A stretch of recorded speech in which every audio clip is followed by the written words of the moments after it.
Boa tarde a todos, boa tarde a todas. São 15h30, é domingo.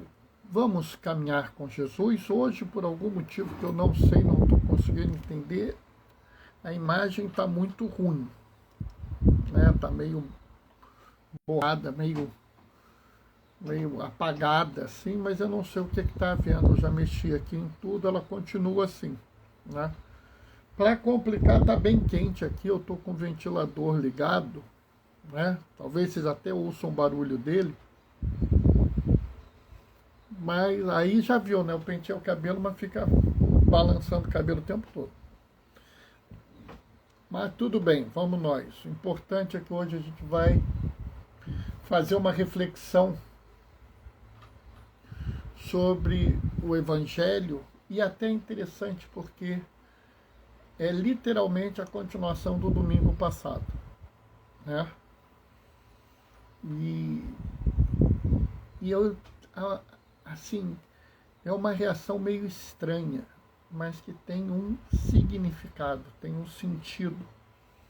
E a gente precisa entender esse significado, esse sentido, porque tem muito a ver com o momento que a gente vive hoje no Brasil, né?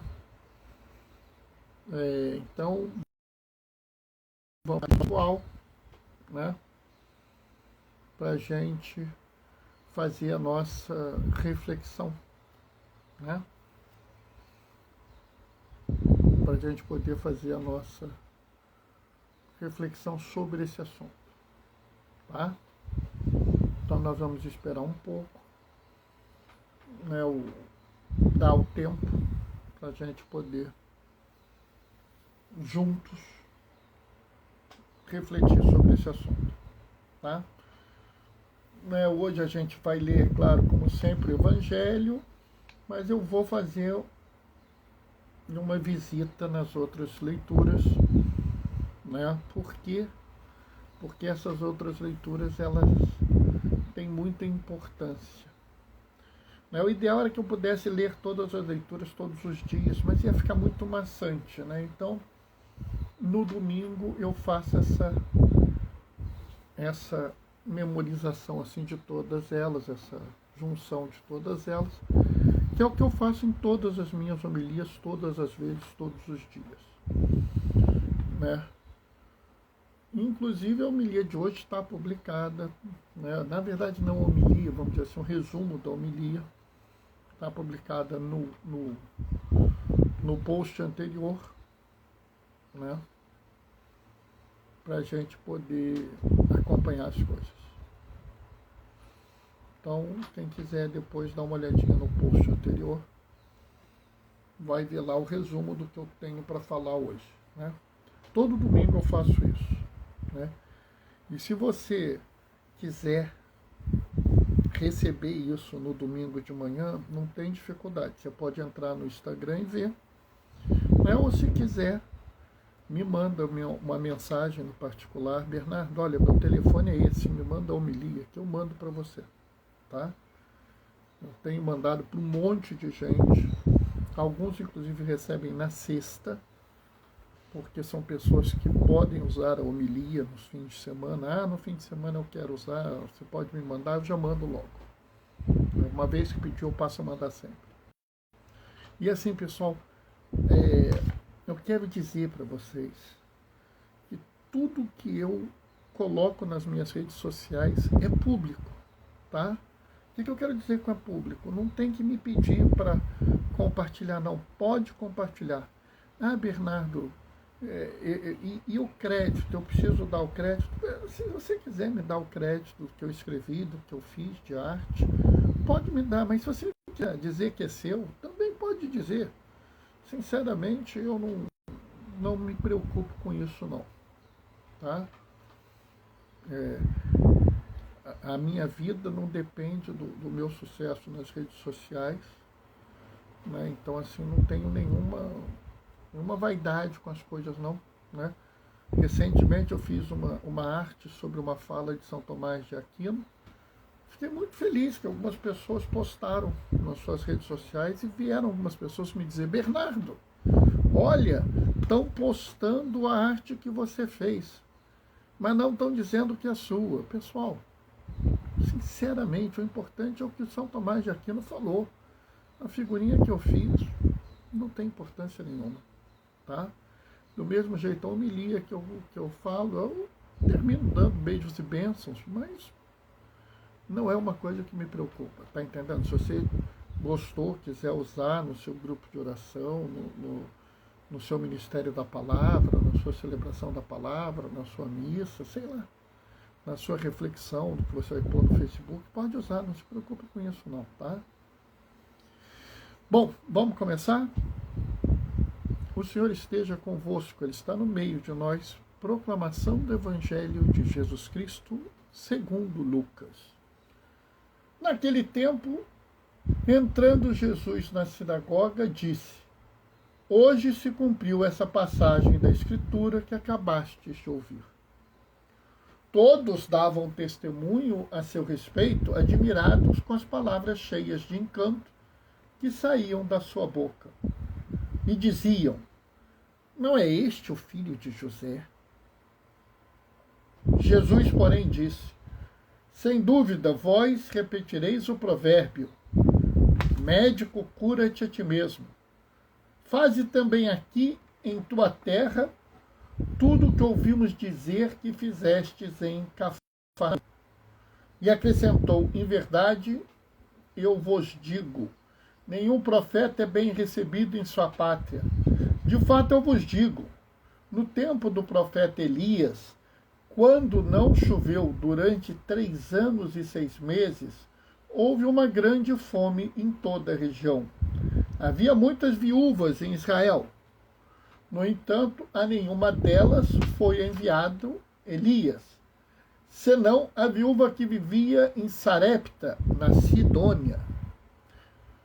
E no tempo do profeta Eliseu, havia muitos leprosos em Israel, contudo, nenhum deles foi curado, mas sim Naamã, o sírio.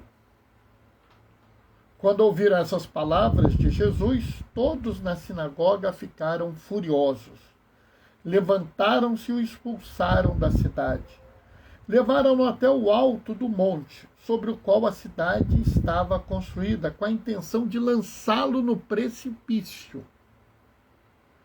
Jesus, porém, passando no meio deles, continuou o seu caminho. Palavra da salvação. Sabe, pessoal, quando você vê essa leitura, né, às vezes fica meio estranho, né? Fica meio, vamos dizer, complicado de entender o que houve. Porque a profecia de Isaías é a profecia que nós vimos no 3º domingo do tempo comum. O Espírito de Deus me ungiu, né, para dizer a boa nova aos pobres, recuperar a vista aos cegos, libertar os cativos. Não havia nada demais naquela.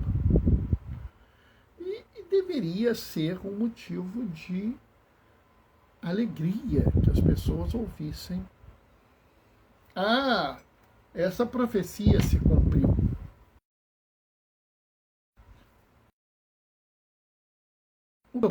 O problema é que o profeta é uma criatura incômoda.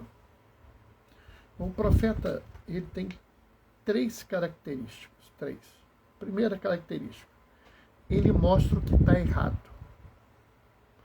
Segunda característica, ele ensina o que é certo. Terceira característica, ele nos chama para sair do que está errado e ir para o que está certo. Esse é o profeta em toda a Bíblia, seja no Antigo Testamento, seja no Novo Testamento. Se vocês olharem João Batista, ele era um profeta que fazia exatamente isso. E foi por isso que ele foi atacado. Aliás, ser atacado é uma característica dos profetas. Se nós formos na primeira leitura do livro de Jeremias, né, ele diz assim, a palavra do Senhor foi dirigida a mim. E dizia que Jeremias tinha sido escolhido para ser profeta, desde antes de ter nascido. Deus já os queria profeta desde antes de ser nascido. E ele diz o seguinte, né? O Antigo Testamento tem muito dessas frases de efeito, né? Então ele fala assim, eu te transformarei numa cidade fortificada, numa coluna de ferro, num muro de bronze. Por que ele fará isso? Porque eles farão guerra contra ti. E quem fará guerra contra o profeta? Está aqui. Os reis de Judá, seus príncipes, os sacerdotes e os povos da terra. E qual é a questão de Jeremias? Né? Observem que está aqui. Eu te consagrarei, te fiz profeta das nações. Sabe, é muito interessante, porque às vezes as pessoas dizem que a palavra mudou, que o que está escrito no Antigo Testamento é diferente do que está escrito no Novo. Mas se você olhar bem, o que Jesus está dizendo, Cris, paz e bem, o que Jesus nos diz é exatamente o que Deus nos diz, até porque são a mesma pessoa. Aqui claramente, eu te farei profeta das nações.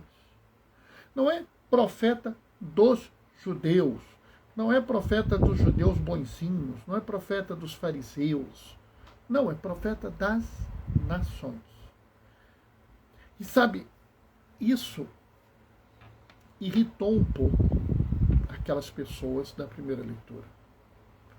Quando aquelas pessoas da primeira leitura falam assim, mas esse não é o filho do carpinteiro? Não existe apenas um assombro. Existe um assombro mesclado com um preconceito. Né?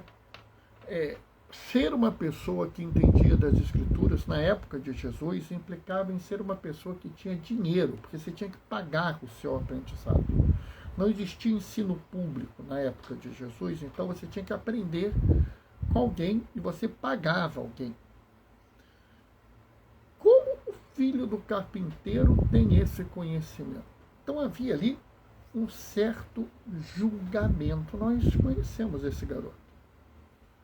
Ele é o filho do carpinteiro. Como é que ele pode estar dizendo que nele se cumpriu a profecia? Entendem? Havia ali um certo preconceito. E foi por isso que Jesus fala aquela palavra tão dura. Vocês esperam que eu faça o que eu fiz em Cafarnaum, mas eu não vou fazer o que eu fiz em Cafarnaum. E aqui a gente tem que se lembrar que Cafarnaum era uma cidade de pagãos. Então, para aqueles que achavam que a salvação era só para os judeus, se Jesus tinha feito tudo aquilo em Cafarnaum, ele faria muito mais em sua cidade natal. Mas Jesus diz e fala que não vai fazer. E sabe o que é mais triste nisso? É que Jesus não deixa de fazer os milagres que fez em Cafarnaum, na cidade natal dele, não porque ele queira, mas porque o povo ali não tinha a coisa principal, a coisa primeira, a coisa mais necessária para que os milagres acontecessem. Opa, Bernardo, peraí, eu quero saber que coisa é essa, porque eu adoro um milagre, eu quero um milagre. Você não precisa, mas você quer. Mas acho que é importante você aprender qual era a coisa que faltava para que os milagres acontecessem lá. E quem nos ensina é São Paulo. Quando ele aqui na carta aos Coríntios diz assim: aspirais os dons mais elevados. Vou ainda mostrar-vos um caminho incomparavelmente superior. Sabe, Ele está dizendo que é um caminho superior à fé e à esperança. Né? E aqui para mim é muito gozado, porque como eu sou velho, eu sou do tempo que as pessoas liam essa leitura, só que em vez da palavra caridade, a gente tinha a palavra amor. É interessante. Né? E aí começava, se eu falasse todas as línguas, as dos homens e dos anjos, mas não tivesse amor, como um bronze que soa ou um símbolo que retira. Sabe, é muito interessante porque o Paulo nos diz o essencial para que haja uma boa convivência com Deus. É o amor. E na primeira leitura, nós vemos uma das mais tristes manifestações da falta de amor, que é o preconceito. O preconceito, ele existe porque não existe amor. Porque se você ama o seu irmão, a sua irmã, se você ama as pessoas, você não tem espaço para preconceito. E o que nós vimos aqui é preconceito. E mais, nós vimos aqui a mais terrível de todas as consequências do preconceito. O preconceito se torna violência. E a violência se torna morte. Não havia dúvidas. Eles queriam matar Jesus, porque Jesus, como agindo na sua qualidade de profeta, Bernardo, mas ele não é Deus, o que não impede dele agir de forma de um profeta, agindo na sua qualidade de profeta, porque nós que somos batizados, somos profetas, sacerdotes e reis. É gozado, todo mundo quer ser sacerdote e rei, ninguém quer ser profeta. Ele aponta, mostra o erro, mostra o preconceito. Oi, Fátima, paz e bem. Mostra o preconceito, mostra as coisas. E ele revela. E ao revelar, fazem guerra contra ele, exatamente como foi dito em Jeremias. O profeta incomoda. O profeta é necessário para que Deus se manifeste na terra. Mas o profeta incomoda. E aí, a reação é violenta. Fazem guerra contra ele, como estava aqui, dito já em Jeremias. Todos fazem guerra contra ele. Os reis, o povo, os príncipes e os sacerdotes. Todos. Como Jesus responde? Jesus poderia chamar uma legião de anjos armados com espadas de fogo e matar a todos aqueles que queriam matá-lo? Claro que podia. Mas não se responde à violência com mais violência. Do mesmo jeito que o preconceito é falta de amor. E a forma mais terrível do preconceito é a violência, é o assassinato. Você não pode responder o mal com a violência. Ele responde o mal com amor. Sabendo que ele poderia dizimar a todos aqueles, ele simplesmente age no sentido de passar no meio da multidão. Ele não fala, não recrimina, não faz nada, passa no meio da multidão e vai embora. Sabe, se a gente acompanha esse evangelho, se a gente lê essas leituras, a gente vê que essa mensagem de Jesus é para todas as pessoas. Independente do lugar, independente da idade, independente do sexo, do trabalho, do gênero, independente da cor da sua pele, independente de qualquer coisa. A mensagem de salvação é para todas as pessoas. E vamos adiante, vamos adiante. É necessário ser profeta. É necessário dizer ao mundo o que é certo. É necessário mostrar ao mundo aonde está o erro, principalmente o erro que tira a dignidade do ser humano, principalmente o erro que expõe a vida do ser humano a um risco.